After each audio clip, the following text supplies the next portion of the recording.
Hello dear students and welcome to all, তোমাদের সকলকে আরও একটি নতুন ভিডিওতে স্বাগত জানাই। এই ভিডিওর টাইটেল আর থাম্বনেল দেখে তোমরা নিশ্চয়ই বুঝতে পেরে গেছো যে আজকে তোমরা যারা যারা প্যারামেডিক্যালের ডিপ্লোমা কোর্সে অ্যাডমিশন নিয়েছো, তোমাদের এই 2 বছর 6 মাস যে সময়ে তোমরা কোর্স করবে, এই 2 বছর 6 মাসে তোমাদের কি কি পরীক্ষা দিতে হবে, কি কি সিলেবাস আছে, কোন কোর্সের কি সিলেবাস আছে, কোন কোর্সে কি বই কিনতে হবে, কেমন কি ডিউটি করতে হবে, সমস্ত কিছু নিয়ে আজকের এই ভিডিওতে তোমাদের সাথে একটু আলোচনা করব। তো তোমরা এর আগে আমাকে অনেকেই থ্যাংক ইউ বলেছো, তোমরা যারা যারা যে কোর্সে অ্যাডমিশন নিয়েছো, তোমাদের আমার ভিডিওগুলো হয়তো তোমাদের কাছে হেল্পফুল হয়েছে। তো আশা করি এর পরেও যে তোমরা প্যারামেডিক্যাল কোর্স করবে তখনও আশা করব তোমাদেরকে সঠিক ইনফরমেশন দিয়ে তোমাদেরকে সাহায্য করার। তো চ্যানেলে নতুন হলে চ্যানেলটিকে সাবস্ক্রাইব করে রাখবে, ভিডিওটিতে একটি লাইক দিয়ে রাখবে এবং বেল বাটনে ক্লিক করে রাখবে, যাতে পরবর্তীতে আমি কোনো ভিডিও আপলোড করলে তোমরা সঙ্গে সঙ্গে সেই আপডেটটি পেয়ে যাও। তো তোমরা ভিডিওটিতে প্লিজ একটি লাইক করবে, লাইক করলে কি হয়, আমি মোটিভেশন পাই পরবর্তী ভিডিওগুলো বানানোর জন্য। তো এবার 2 বছর 6 মাস হলো তোমাদের এই প্যারামেডিক্যালের ডিপ্লোমা কোর্সের মেয়াদ। 2 বছর তোমাদের প্রথম বছর এবং ফার্স্ট ইয়ার এবং সেকেন্ড ইয়ার দুটো ইয়ার তোমাদের পড়াশোনা করতে হবে, এবং দুটো ইয়ার পড়াশোনা করার পরে লাস্টের 6 মাস তোমাদের একটি ইন্টার্নশিপ ট্রেনিং তোমাদের করতে হবে। এই ইন্টার্নশিপ ট্রেনিংটি করার পরে তোমরা একটা ফাইনাল সার্টিফিকেট হাতে পাবে। ফাইনাল সার্টিফিকেট পাওয়ার পরে তুমি একজন মেডিকেল টেকনোলজিস্ট হয়ে যাবে এই প্যারামেডিক্যাল কোর্স করে।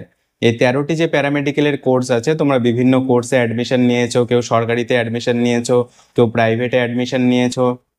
তো তোমরা এই সব কিছু জেনে বুঝেই অ্যাডমিশনটা নিয়েছো, জানো যে এখন চাকরি বাকরির কি অবস্থা, কোথাও কমন সেরকম কিছু নেই। তো এই সমস্ত কিছু জেনে বুঝে কিন্তু তোমাদের মনে হয়েছে যে প্যারামেডিক্যালটা অন্য কিছু থেকে ভালো, সেই জন্যই তো তোমরা সেটা ভেবেই অ্যাডমিশনটা নিয়েছো। তো যেটাই হোক না কেন, ভালো খারাপ সেটা পরের ব্যাপার। এবার তোমরা যারা যারা ভেবেই নিয়েছো যে তোমরা প্যারামেডিক্যাল কোর্সটাই করবে, অনেকে আবার তোমরা এই কোর্সটাকে ক্যান্সেল করে অন্য কোর্সে পেয়ে যাবে। যারা জেনপাসে পেয়েছো, তোমরা চেষ্টা করো যে জেনপাসে চলে যাওয়ার, কারণ জেনপাসের মাধ্যমে বিএসসিটা করে রাখতে পারলে তোমার বেশি ভালো হবে। আর যারা ডিপ্লোমা কোর্স করবো তোমরা ভেবেই রেখেছো, তো তোমরা এই 2 বছর 6 মাসটাকে একদম মন দিয়ে ভালোভাবে কাজ শেখো, ভালোভাবে কাজ করো, তাহলে কিন্তু ভবিষ্যতে বেরিয়ে তোমাদের কিন্তু একটা প্রাইভেট জব বা যে কোনো গভর্নমেন্টের কন্ট্রাকচুয়াল জব বা পার্মানেন্ট জব পেতে যাতে সুবিধা হয়, তোমরা যাতে কাজটাকে ভালোভাবে শিখতে পারো, তাহলেই কিন্তু তোমার বেরিয়ে বেরিয়ে তোমার কাজ পাওয়ার এবং চাকরি পাওয়ার একটা সুযোগ রয়েছে।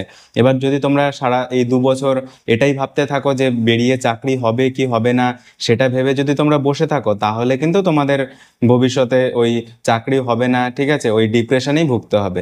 সেই জন্য তোমরা যারা যারা অ্যাডমিশন নিয়েছো, তোমরা পড়াশোনাটাকে ভালোভাবে করো, কাজটাকে ভালোভাবে শেখো। এবার তোমাদের যে 23 তারিখে অ্যাডমিশন আছে, কলেজ ভেরিফিকেশন আছে, সেই কলেজ ভেরিফিকেশনে কি কি ডকুমেন্টস নিয়ে আসতে হবে সেগুলো তোমাদেরকে আমি নেক্সট ভিডিওতে বলে দেব। তার আগে পর্যন্ত এখনো তো কাউন্সিলিং চলছে, প্রাইভেট কলেজের কিছু কিছু কাউন্সিলিং বাকি আছে। তো সেটা হয়ে যাওয়ার পরে 18 তারিখের পরে আমি তোমাদেরকে কি কি ডকুমেন্টস লাগবে সেগুলোর একদম লিস্ট তোমাদেরকে দিয়ে দেবো। তোমরা সেই সেই ডকুমেন্টসগুলো নিয়ে কলেজে চলে যাবে। তোমরা অনেকে আমাকে কমেন্ট করেছো যে কি সিলেবাস পড়তে হবে, কি বই পড়তে হবে, ঠিক আছে, এই বিষয়গুলো নিয়ে আজকে একটু কথা বলবো। তো দেখো, 23 তারিখে অ্যাডমিশন হয়ে যাওয়ার পরে, ঠিক আছে, তুমি গভর্নমেন্টে অ্যাডমিশন হও বা প্রাইভেটে অ্যাডমিশন হও, তুমি যেখানে পেয়েছো সেখানে অ্যাডমিশন হয়ে যাওয়ার পরে তোমাদের কিন্তু এই ডিপ্লোমা কোর্সের ডিউটিটা কিন্তু মাস্ট। ডিউটি মানে কি, তোমার যে প্র্যাকটিক্যাল কাজগুলো সেগুলো কিন্তু ডিউটি ওরিয়েন্টেড, ঠিক আছে। তোমাকে এরকম যেরকম অন্য কোনো কোর্সে, বিএসসি কোর্সে বা কলেজের কোর্সে কি করানো হয়, যে থিওরি পড়িয়ে দেওয়া হয়, তারপরে থিওরির পরে তোমাকে প্র্যাকটিক্যাল ক্লাস করানো হয়। কিন্তু এই প্যারামেডিক্যালের ডিপ্লোমা কোর্সে পুরোপুরি থিওরিটা পড়ানো হয় না, ঠিক আছে। থিওরির বাইরে প্র্যাকটিক্যাল অনুযায়ী, অর্থাৎ প্র্যাকটিক্যালে যে ডিউটিটা করতে হয়, প্র্যাকটিক্যালের ডিউটির মধ্যে তোমাদের কিন্তু কাজটাকে শিখতে হয়, ঠিক আছে। আর সেই কাজটার মাধ্যমে তোমরা কিন্তু থিওরিটাকে পড়তে পারো। থিওরিটা কিন্তু সেরকমভাবে তোমাদের যে রুটিন ধরে ধরে ক্লাস, ঠিক আছে, সোমবার এই ক্লাস হবে, মঙ্গলবার ওই ক্লাস হবে, বুধবার ওই ক্লাস হবে, এরকম করে কিন্তু রুটিন ধরে ধরে কোনোদিন কোথাও ক্লাস হয় না, ঠিক আছে, আমার যতদূর জানা আছে। এবার অনেক জায়গায় হলে হতে পারে, কিন্তু আমার যতদূর জানা আছে মেডিকেল কলেজগুলোতে যে রেগুলার ডিউটি ধরে ধরে, ডে শিডিউল ধরে ধরে, রুটিন ধরে ধরে ক্লাস হয় না, ঠিক আছে। এবার তোমাদের কিন্তু, তোমরা 23 তারিখে অ্যাডমিশন হয়ে গেলে 24 তারিখে থেকে কিন্তু তোমাদের ডিউটিটা শুরু হয়ে যাবে। ম্যাক্সিমাম মেডিকেল কলেজে 24 তারিখ থেকে ডিউটিটা শুরু হয়ে যাবে। ডিউটিটা তাহলে কি করে হবে, তোমাদের একটা রোস্টার করে দেবে তোমাদের সিনিয়ররা, সেই রোস্টার অনুযায়ী তোমাদের সেকেন্ড ইয়ার যারা থাকবে ওরা কিন্তু তোমাদের রোস্টারটা বানিয়ে দেবে, বা তোমরাই একটা তোমাদের ক্লাস রিপ্রেজেন্টেটিভ থাকবে, সেই ক্লাস সিআর তোমাদেরকে সেই রোস্টারটা বানাবে। কারণ তোমাদের বিভিন্ন কোর্সের মধ্যে সবাই, কোনো কোর্সের মধ্যে স্টুডেন্টসের সংখ্যা বেশি থাকবে, কোনো কোর্সের মধ্যে স্টুডেন্টসের সংখ্যা কম আছে, তো তোমাদের একজন সিআর থাকবে, ও তোমাদেরকে সেই রোস্টারটা বানিয়ে দেবে। সেই রোস্টারটা বানিয়ে দেওয়ার পরে তোমাদেরকে বিভিন্ন ডিপার্টমেন্টে ডিউটি করতে হবে। যেমন ডিএমএলটিতে অনেকগুলো ডিপার্টমেন্ট আছে, ঠিক আছে, অনেকগুলো ডিপার্টমেন্টের মধ্যে যেমন pathology, microbiology, biochemistry, college pathology, college microbiology, college biochemistry, ঠিক আছে, প্রত্যেকটা ডিপার্টমেন্টে আলাদা আলাদাভাবে তোমাদের ডিউটি করতে হবে। এবার তোমাদের ব্যাচে যদি তোমরা 30 জন থাকো, তাহলে সেখান থেকে ডিভাইড হয়ে যাবে, এক একটা করে গ্রুপ হয়ে যাবে। গ্রুপ হয়ে যাওয়ার পরে 5 জনের গ্রুপ, 6 জনের গ্রুপ, এরকম করে একটা গ্রুপ এক জায়গায় ডিউটি করবে, 15 দিন করলো, তারপরে 15 দিন পরে আবার অন্য জায়গায় করলো, এরকমভাবে রোটেশনটা হতে থাকবে। রোটেশন অনুযায়ী তোমরা ডিউটিটা করতে থাকবে, কাজটা শিখতে থাকবে। এবার ক্লাসটা কখন হবে? তোমরা অনেকে আমাকে বলেছো যে ক্লাস কবে থেকে শুরু হবে। ক্লাসটা কিন্তু ওরকমভাবে শুরু হবে না, ডিউটিটা যেরকম শুরু হয়ে যাবে ক্লাসটা কিন্তু সেরকম শুরু হবে না। ক্লাসটা হবে তোমাদের যখন ক্লাস থাকবে, যখন প্রফেসর ডক্টররা ক্লাস নেবেন, তখন কিন্তু তোমাদেরকে একটা গ্রুপ থাকবে, তোমাদের যে গ্রুপ ক্রিয়েট করা হবে সেই গ্রুপের মধ্যে তোমাদেরকে জানিয়ে দেওয়া হবে যে এই ডেটে ক্লাস আছে, তোমরা সবাই চলে এসো। তখন তোমাদেরকে যার যেখানে ডিউটি থাকুক না কেন, সেখানে যে এমটিরা থাকবে, মেডিকেল টেকনোলজিস্টরা থাকবে, সেখানে তো তাদেরকে ধরিয়ে দিয়ে কাজ তোমাদের হ্যান্ড ওভার দিয়ে তারপরে তোমাদের চলে যেতে হবে।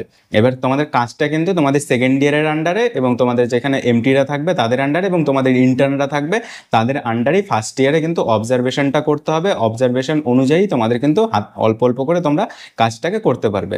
কারণ প্র্যাকটিক্যাল কাজ তুমি যতটা জানবে, প্রাইভেটে বেরিয়ে বেরিয়ে কিন্তু ততটা তোমার চাকরি পাওয়ার চান্স ততটাই বেশি বের হবে। সুতরাং তোমরা যত ভালোভাবে নিজের হাতে কাজটা শিখবে, তত কিন্তু তোমার ভালো। কারণ এই কোর্স করে, তোমরা ডিপ্লোমা কোর্স করে কিন্তু তুমি অন্য কোনো স্টুডেন্টসকে পড়াবে না বা অন্য কোনো কিছু করবে না, তোমাকে কিন্তু কাজটাকে হাতে নাতেই শিখতে হবে।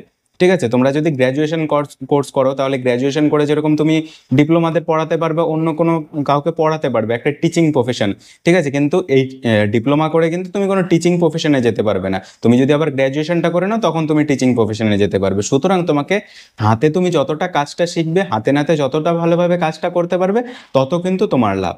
এবার তুমি হাতে কাজটা যদি ভালোভাবে শেখো, সেখানে ডক্টররা থাকবে, ম্যাক্সিমাম ডক্টরদের দেখবে যে কোনো প্রাইভেট ল্যাব আছে বা কোনো নার্সিং হোম আছে বা কোনো এক জায়গায় তারা প্র্যাকটিস করছে। এবার তোমাকে যদি ভালো লাগে, ঠিক আছে, তোমার কাজ যদি ভালো লাগে, তাহলে কিন্তু তার যদি একটা ভালো লাগা তৈরি হয়ে যায়, তাহলে কিন্তু তুমি বেরিয়ে বেরিয়ে তার প্রেফারেন্সে তুমি কিন্তু সেই ল্যাবে বা নার্সিং হোমে বা কোনো জায়গায় হসপিটালে তুমি কিন্তু সেখানে জয়েন করতে পারবে। ঠিক আছে, এবার কাজটাই হলো মেন। এই ডিপ্লোমা কোর্সে প্যারামেডিকেলে কাজটা যত তুমি ভালোভাবে শিখবে, ততই কিন্তু তোমার ভালো। এরকমভাবে তোমরা কাজটা শিখতে থাকবে, এরকমভাবে তোমরা কাজ করতে থাকবে, ক্লাসও হবে, ডিউটিও হবে। ঠিক আছে, তার মাঝে মাঝে তোমাদের যদি প্র্যাকটিক্যাল কিছু ক্লাস থাকে এক্সট্রা করে, তাহলে এক্সট্রা প্র্যাকটিক্যাল ক্লাসও হয়ে যাবে। তোমাদেরকে তোমাদের সিনিয়ররা গাইড করে দেবে, আমাকে তোমরা বলবে কমেন্টে, আমি তোমাদেরকে গাইড করে দেবো যে কিভাবে কি করতে হবে।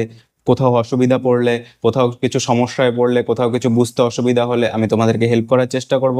এই না যে তোমাদের অ্যাডমিশন হয়ে গেল, সব কিছু কমপ্লিট হয়ে গেল, তারপরে আমি আর তোমাদেরকে কিছু হেল্প করব না। তোমাদেরকে সবসময় তোমাদের সাথে আছি, তোমাদেরকে হেল্প করার চেষ্টা করব যতটা আমার দিক থেকে পারবো। আমি আমার সিনিয়রদের কাছ থেকে, ডক্টরদের কাছ থেকে হেল্প নিয়ে সব কিছু জেনে বুঝে তোমাদের যতটা পারবো আমি তোমাদের হেল্প করার চেষ্টা করব।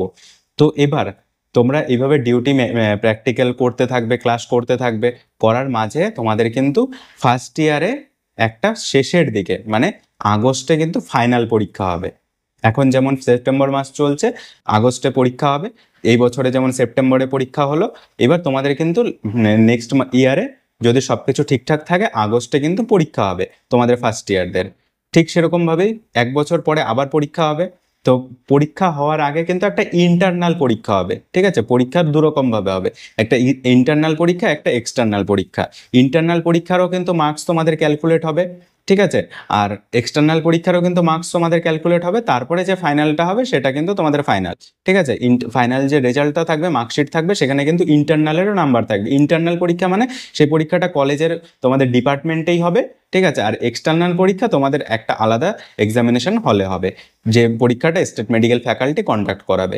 আর ইন্টারনাল পরীক্ষাটা তোমাদের বিভিন্ন কলেজে, যে কলেজে তোমরা পড়বে সেই কলেজে কন্ডাক্ট করাবে, সেই কলেজেই কোশ্চেন করবে, সেই কলেজ থেকে তোমাদের পরীক্ষাটা হবে। সুতরাং ইন্টারনাল পরীক্ষার কিন্তু নাম্বারটা ফাইনাল পরীক্ষায় যোগ হবে। ঠিক আছে, আর তোমাদের আরেকটা প্রশ্ন যেটা সিলেবাস যেটা হলো স্টেট মেডিকেল ফ্যাকাল্টির ওয়েবসাইটে তোমরা দেখবে যে সিলেবাসটা তোমরা ডাউনলোড করতে পারছো, কিন্তু সেই সিলেবাসটাই আছে, কিন্তু সেই সিলেবাসের যে নাম্বার বিভাজনটা, সেই নাম্বার বিভাজনটা কিন্তু পরিবর্তন হয়েছে স্টেট মেডিকেল ফ্যাকাল্টি। তারপরে নাম্বার বিভাজন পরিবর্তন হওয়ার পরে কিন্তু কোনো আপলোড করেনি সিলেবাস, পুনরায় যে নতুন সিলেবাস তৈরি হয়েছে সেই সিলেবাস কিন্তু আপলোড করেনি। তো তোমাদের আপলোডের যে নতুন সিলেবাস আছে সেই সিলেবাসটা তোমাদেরকে দিয়ে দেওয়ার চেষ্টা করব পরবর্তী ভিডিওর মাধ্যমে। সেই সিলেবাসটাতে সেরকম কিছু পরিবর্তন না, শুধুমাত্র নাম্বার বিভাজনটা পরিবর্তন। আগে যেমন ডিএমএলটি ফার্স্ট ইয়ারে 400-তে হতো, এখন সেটা 600-তে হয়, মানে প্র্যাকটিক্যালে 100, থিওরিতে 100, এরকমভাবে তোমাদের পরীক্ষার শুধু নাম্বারটা চেঞ্জ হয়েছে, আর সিলেবাস কিন্তু একই আছে। নাম্বার বিভাজনটা কি আছে তোমাদেরকে আমি বলে দেবো পরবর্তীতে, আমার কাছে এই মুহূর্তে সেই নাম্বার বিভাজনটা নাই, কিন্তু সেটা চেঞ্জ হয়েছে। তো আমি কারো কাছ থেকে একটা কোশ্চেন নিয়ে তোমাদের কিন্তু বলে দেব। তো এবার তোমরা অনেকে বলবে যে প্রিভিয়াস ইয়ার কোশ্চেন দেওয়ার জন্য, প্রিভিয়াস ইয়ার কোশ্চেনও কিন্তু আমি কালেক্ট করে তোমাদেরকে সেই প্রিভিয়াস ইয়ার কোশ্চেনের উত্তর কি হবে সমস্ত কিছু কিন্তু তোমাদেরকে প্রোভাইড করে দেবো, ঠিক আছে। এবার তোমরা অনেকে আমাকে বলেছিলে যে ডিসিএলটি, ডিডিসিটি, ক্যাথ ল্যাব টেকনোলজি, তারপরে তোমাদের diabetes care technology, perfusion technology, diploma in neuro electrophysiology, এই সমস্ত কোর্সগুলো নিয়ে একটা সেপারেট ভিডিও করার জন্য।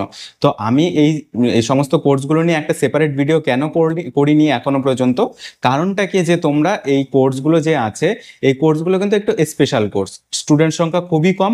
তো তোমরা এই কোর্সে যারা যারা অ্যাডমিশন নিয়েছো তোমরা কাজটাকে ভালোভাবে শিখো। এই কোর্সগুলো কিন্তু সরকারি রিক্রুটমেন্ট সেরকমভাবে না হলেও প্রাইভেটে কিন্তু এর মানে ডিমান্ড রয়েছে।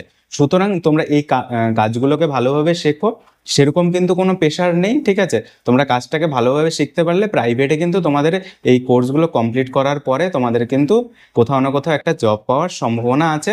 আর এই কোর্সগুলো করে তোমাদের কিন্তু স্টুডেন্ট সংখ্যা যেহেতু কম, সেহেতু তোমাদের একটা চাকরি পাওয়ার প্রবণতাটা একটু মানে অন্যান্য কোর্সগুলো থেকে বেশি আছে। সুতরাং তোমরা যারা এই নর্মাল ইসিজি, ডিসিসিটি কোর্স ছাড়াও ওই সমস্ত কোর্সে অ্যাডমিশন নিয়েছো, তোমাদের কাজটাকে ভালোভাবে শেখো। সবাইকেই একটা কথা বলার যে কাজটাকে ভালোভাবে শিখতে হবে, তারপরে তোমাদের যা হবে সেটা তো ভবিষ্যতে হবেই, কারণ রিক্রুটমেন্ট, চাকরি সেগুলো কিন্তু হবেই। তার আগে তোমরা যেহেতু কোর্সে ভর্তি হয়েছো সেহেতু কোর্সটাকে ভালোভাবে করো। আর যদি ভাবো যে না এই কোর্সটা করবে না, তাহলে এখনই ছেড়ে দাও, ছেড়ে দিয়ে অন্য ভালো তোমাদের যদি জেনপাসে পেয়ে যাও বা অন্য কোনো কোর্স তোমাদের ইন্টারেস্ট থাকে তাহলে করতে পারো, ঠিক আছে। পরে যদি তোমরা এমন করতে থাকো যে না এটাও করব না ওটাও করব না, তখন কিন্তু দেখবে যে রেজাল্টটা খারাপ হয়ে যাবে, ঠিক আছে। তখন বাইরে বেরিয়ে প্রাইভেটেও হচ্ছে না, গভর্নমেন্টেও হচ্ছে না, কারণ নাম্বারগুলো কিন্তু ক্যারি করবে, ঠিক আছে। কারণ নাম্বারগুলো কিন্তু চাকরি পাওয়ার সময় ম্যাটার করবে। সেই জন্য তোমরা চেষ্টা করো যে নাম্বারটা ভালোভাবে তোলার জন্য। অনেক জায়গায় দেখবে যে রিক্রুটমেন্টের নাম্বারটার উপরেই ভিত্তি করে অনেকে চান্স পেয়ে যায়, ঠিক আছে। ডিএমএলটির নাম্বার, এইচএসের নাম্বার, এই সমস্ত নাম্বারগুলো কিন্তু দেখে। তো সেই জন্য পড়াশোনাটাকে ভালোভাবে করো। ডিএমএলটি কোর্স যারা করছো, ডিএমএলটিতে তোমরা দেখবে যে স্টেট মেডিকেল ফ্যাকাল্টির রেজাল্ট সেকশনে গিয়ে ডিএমএলটিতে কিন্তু ফেলও করিয়ে দেয়। ম্যাক্সিমাম কলেজে কিন্তু ডিএমএলটিতে ফেলের সংখ্যাটা বেশি, অন্যান্য কোর্সে ফেলের সংখ্যাটা কম, কিন্তু ডিএমএলটিতে ফেলের সংখ্যাটা বেশি। সুতরাং সাপ্লি পাওয়ার জন্যও কিন্তু ডিএমএলটি কোর্সে বেশি স্টুডেন্টস আছে। সুতরাং পড়াশোনাটাকে অতটা হালকার মধ্যে নিও না, পড়াশোনাটাকেও ভালোভাবে করো, কাজটাকেও ভালোভাবে করো। কাজটার মধ্যে দিয়েই তো পড়াশোনাটা আছে, কাজটা যত ভালোভাবে করতে পারবে পড়াশোনাটাও তোমার তত ইজি হবে, প্র্যাকটিক্যাল ওরিয়েন্টেড কোর্স এগুলো। সুতরাং তোমরা পড়াশোনাটা ভালোভাবে করো, আমি আছি তোমাদের সাথে। যে কোনো প্রবলেমে পড়লে, যে কোনো সমস্যায় পড়লে আমি তোমাদেরকে হেল্প করব। আজকের এই ভিডিওটা কোনো স্ক্রিপ্টেড ভিডিও না, আমার যা মনে আসছে তাই তোমাদেরকে বললাম। তো নেক্সট ভিডিওতে তোমাদের যা কোশ্চেন আসবে, যা রিকোয়ারমেন্ট থাকবে সেগুলো নিয়ে কথা বলবো। তো তোমরা কোশ্চেন করো, কোশ্চেন করলে আমি তোমাদেরকে কিউএনএ টাইপের ভিডিও করে দেবো, যে তোমাদের কোশ্চেনগুলো ধরে ধরে কি কি উত্তর হবে সেগুলো তোমাদেরকে বলে দেওয়ার চেষ্টা করব। তো ধন্যবাদ, দেখা হচ্ছে পরবর্তী ভিডিওতে। তোমরা ভিডিওটি শেষ পর্যন্ত দেখার জন্য অনেক অনেক ধন্যবাদ, কারণ এত লম্বা হয়ে গেল ভিডিওটি। শেষ পর্যন্ত কারা দেখছে একবার প্লিজ কমেন্টে জানিয়ে দিও। চলো আজকের ভিডিওটা এখানেই শেষ করছি। চ্যানেলে নতুন হলে চ্যানেলটিকে সাবস্ক্রাইব করে দিও, ভিডিওটিতে একটি লাইক করে দিও। থ্যাংক